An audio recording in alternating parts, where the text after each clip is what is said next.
va rotando, es por el efecto que veíamos allá. Estos dos polos, Sí. en esta situación están acá. Sí. En otro instante van a estar por acá, depende de cómo vaya girando. Claro, es para este instante. Esto es instantáneo y está pasando junto por el mouse. ¿Ah? Entonces esos serían los dos flujos. Y los vectores tensión, como es una carga resistiva pura, ustedes saben que la tensión y la corriente están en fase. ¿Sí o no? Sí. Bueno, miren, de ese diagrama, del que tienen allá arriba, también lo pueden deducir. Tensión y corriente. Tensión y corriente en fase porque es carga resistiva pura. Gira a la velocidad angular omega. El flujo que genera la tensión está adelantado con respecto a la tensión, un ángulo de 90 grados. Eso lo vimos por la ley de Lenz-Faraday, despreciando todas las pérdidas. Y la corriente es la que produce el flujo por reacción del inducido, que estaría acá. Ahí sale el diagrama. ¿Lo ven? O sea que ustedes, el diagrama que tienen arriba, tensión acá y corriente en fase por carga resistiva, el flujo principal está acá. Y el flujo por reacción del inducido está en fase con la corriente. Y ahí surgió el diagrama de campo. ¿Está? Eso con carga resistiva pura. Vamos a ver ahora una carga inductiva pura. Una carga L. Con una carga L, veamos qué pasa. Bueno, la tensión adelanta con respecto a la corriente. 90 grados. ¿Sí? Bien. Cuando yo le conecto una carga L pura al generador, lo que sucede es que el rotor se adelanta a 90 grados. El rotor se adelanta. El sentido de la FEM y de la corriente en el estator se mantiene. Por lo tanto, este norte y este sur quedan en el mismo lugar. Entonces, si yo analizo los flujos, el flujo principal ahora está de sur a norte en esta posición. Y el flujo por reacción del inducido queda como estaba en el sentido contrario. Quiere decir que los dos flujos son opuestos. Este flujo, que es el producto de la reacción del inducido, se le opone al flujo principal.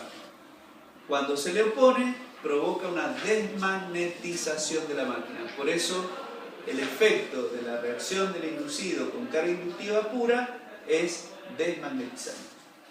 ¿Está bien? Al haber menor flujo, vimos en la fórmula de Bouguereau que la FEM era función del 444, el número de espiras, la frecuencia del flujo y el factor K. Entonces, si el flujo es ahora menor, la FEM va a ser menor. O sea que se produce, por reacción del inducido, una caída de tensión por la disminución del flujo. ¿Está claro? Esa sería la explicación. Y veamos el diagrama de arriba. Hagamos lo mismo que hice recién. Bueno, la tensión acá, la corriente atrasada a 90 grados porque es inductivo puro. Esto gira en este sentido. La perpendicular a la tensión está el flujo, ¿sí? Que estará acá, el flujo principal. Y en fase con la corriente estará el flujo por reacción del inducido. ¿Cómo son los dos? Opuestos. ¿Está bien? Otra posición, pero la misma situación. Si lo quiero hacer coincidente con el que está abajo, el flujo principal está acá. Entonces la tensión está acá. La corriente está acá. Por lo tanto, el flujo de inducido también está aquí. Y ahí está también 90 grados adelantada la tensión con respecto a la corriente. ¿Entendieron? Vamos ahora a una carga capacitiva pura. Cuando la carga es capacitiva pura, la corriente adelanta con respecto a la tensión. Y el efecto sobre el rotor es que ahora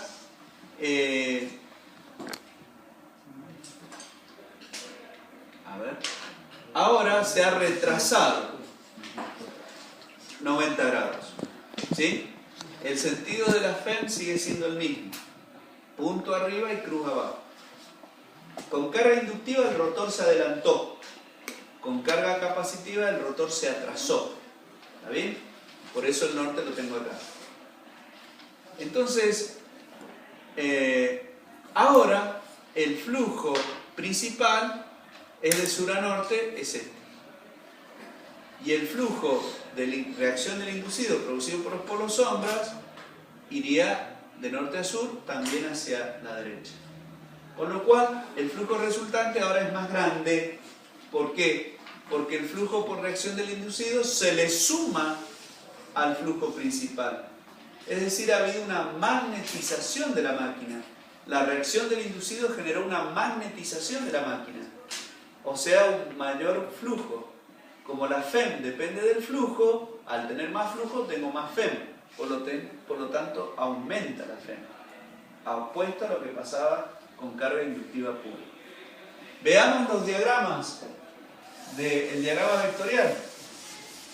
En el diagrama vectorial, la tensión está aquí, la corriente está aquí. Bueno, 90 grados estará el flujo principal en adelanto. Esto está girando así. Y en fase con la corriente está el flujo por reacción del inducido. Ahí se ve el efecto magnetizante de la reacción de la carga capacitiva. Bueno, la carga intermedia sería la RL. Ahora el rotor no se adelanta 90 grados como pasaba con la carga inductiva pura, sino que lo hace un cierto ángulo. Entonces, los polos sombras siguen estando en el mismo lugar porque dependen de estos máximos. O sea, el norte-sur de reacción del inducido lo sigo teniendo ahí. Pero ahora el polo principal produce un campo sur-norte que es este flujo principal. Entonces ahora, si ustedes quieren, dependiendo del ángulo fin de la carga, la tensión adelantará un cierto ángulo respecto de la corriente. ¿Está bien? Entonces 90 grados con respecto a la tensión estará el flujo adelantado. Y el flujo producido por reacción del inducido estará en fase con la corriente. ¿Está bien? Entonces, ahí aparece un poco, bueno, esto es como si yo, miren, si yo muevo el flujo de este diagrama, son fasores, lo puedo hacer, giran a la velocidad angular omega, si esto lo muevo hasta acá, me queda el diagrama que tienen ahí. ¿Está claro? El efecto ahora esto produce una caída de tensión, y por eso es necesario colocar un regulador de tensión. O sea, con la carga RL se produce una caída de tensión. La carga resistiva inductiva genera una caída de tensión por reacción del inducido. ¿Está bien? Siempre las cargas inductivas van a generar caídas de tensión por reacción del inducido. Bien, esa reacción del inducido, que es este campo magnético que se está produciendo, tiene dos caminos. Un camino que es coincidente, por ejemplo, si yo tuviera el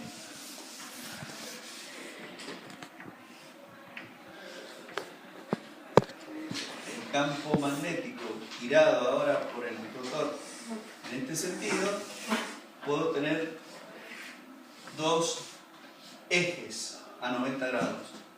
Uno que coincide con el eje magnético, ese se le llama eje directo. Y el otro, a 90 grados, se le llama eje en cuadratura. Entonces, si yo tengo, por ejemplo, el campo resultante en esta dirección, voy a tener una componente según el eje en cuadratura y otra componente según el eje directo. ¿Está bien? Esos campos descompuestos así, uno a 90 grados o en cuadratura y otro en la dirección de los polos o directo, tiene girado, tendría este mismo esquema. ¿Cuál es la situación que se produce cuando esto es así? Bueno, si yo dibujo el estator, este campo magnético en esta dirección tiene todo este aire. Esto es aire. ¿Está bien? Eso es equivalente a una reluctancia. Esa reluctancia es mayor al tener más aire en este sentido que en este sentido. ¿Está bien? Eso hace que, como nosotros tenemos un flujo, el flujo a través del coeficiente de autoinductancia es N-phi sobre I. ¿Está bien? Es decir, la ecuación de acoplamiento entre los campos magnéticos y los parámetros eléctricos es esta. O sea que ese flujo es equivalente a un valor de L, y ese valor de L es equivalente a una reactancia. ¿Está bien? O sea que el campo magnético de eje en cuadratura estará representado por una reactancia en cuadratura. Y el campo magnético de eje directo estará representado por una reactancia de eje directo. ¿Está bien? Cuando tengo la máquina de polos salientes, como es esta. Si en cambio la máquina es de rotor liso, como es esta, bueno, el camino magnético directo y el camino magnético en cuadratura son iguales. ¿Por qué? Y porque la reluctancia magnética es la misma, al tener el mismo entrehierro. Si el rotor fuera liso, significa que, ahí lo puedo hacer un poco mejor, significa que el entrehierro es el mismo y entonces el camino magnético es igual. Por lo tanto, tengo la misma reactancia en eje directo que en cuadratura. ¿Está claro? O sea que la reactancia, el flujo magnético, yo lo hago, para poder estudiarlo, lo hago a través de esta ecuación, lo hago equivaler a un parámetro eléctrico. Y ese parámetro eléctrico es la inductancia. Y esa inductancia multiplicado por omega es la reactancia. ¿Se dan cuenta? ¿Eso qué me permite? Eso me permite llegar al circuito equivalente de esta máquina, así como lo hacíamos en el transformador. En el transformador, la reactancia era equivalente al flujo disperso. ¿Está claro? El flujo disperso generaba una caída de tensión porque era equivalente a una reactancia por flujo disperso. Ahora voy a tener una reactancia por reacción del inducido. Como es corriente alterna, tengo una reactancia por reacción del inducido y también existe flujo disperso. También acá existe flujo disperso. Por lo tanto, también voy a tener una caída de tensión por flujo disperso. Y esta resistencia que tienen allí me representa la resistencia del cobre, del alambre de cobre. Y la Z es la impedancia de carga. Fíjense. Entonces, esta sería la excitatriz que yo mostré al principio. Con una corriente continua yo genero un flujo. Ese flujo barre los conductores del estator e induce en ellos una FEM en vacío. ¿Está bien? Cuando la máquina se pone en carga, aparece la reacción del inducido. Y entonces eso genera una caída de tensión. Por eso la FEM-E es más chica que la FEM-E0. ¿Está bien? La corriente cuando pase por acá genera una caída de tensión que hace que este valor y este sean distintos. ¿Ven cómo lo tienen que razonar? Sí. Yo cuando les hablo, les estoy diciendo para que ustedes cuando tengan que estudiar puedan razonarlo así y les resulte más sencillo. Entonces, de esa FEM en carga, que viene después de la reacción del inducido, tendremos una caída de tensión por flujo disperso y una caída de tensión por la resistencia de los devanados. Recién allí voy a tener la tensión en bornes de la carga. ¿Está claro? Por lo tanto, la FEM generada en vacío, ¿a qué va a ser igual? Y la FEM generada en vacío va a ser igual a la tensión, si empezamos de atrás para adelante, más la caída de tensión por los arrollamientos en el cobre, más J, la caída de tensión por flujo disperso, más J, la caída de tensión por reacción del inducido. Y ahí tienen la ecuación característica de una máquina de rotor liso o rotor cilíndrico. ¿Por qué? Porque en esta reactancia no hace distinción entre reactancia de eje directo ni reactancia de eje en cuadratura. ¿Está entendido? Porque el camino magnético es el mismo. El entrehierro es el mismo, contacto. Un apartado es, a ver, el flujo disperso acá es igual que en la máquina de corriente, en el transformador, ¿cierto? Es la pregunta que nos podemos hacer. Bueno, acá hay diversos flujos dispersos. Uno es el flujo disperso de ranura, que es el flujo que se produce acá, en la ranura. Otro se produce en las cabezas de bobina. Este dibujo es horrible. Han querido hacer algo malísimo. Las cabezas de bobina son donde, supónganse, esta es la ranura, ¿sí? Esta es la ranura. Vamos a hacerlo mejor. Este sería, supónganse, el inducido. Yo tengo una ranura donde hay una bobina. Y acá hay otra ranura. Entonces, supongamos que sea de paso acortado. Va a la bobina, da la vuelta y vuelve por acá. Vamos a hacer varias espiras,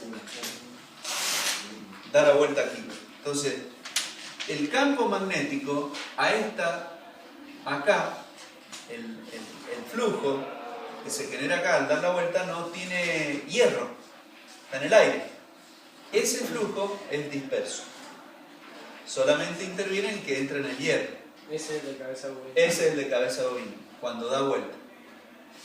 Acá y acá, adelante y atrás.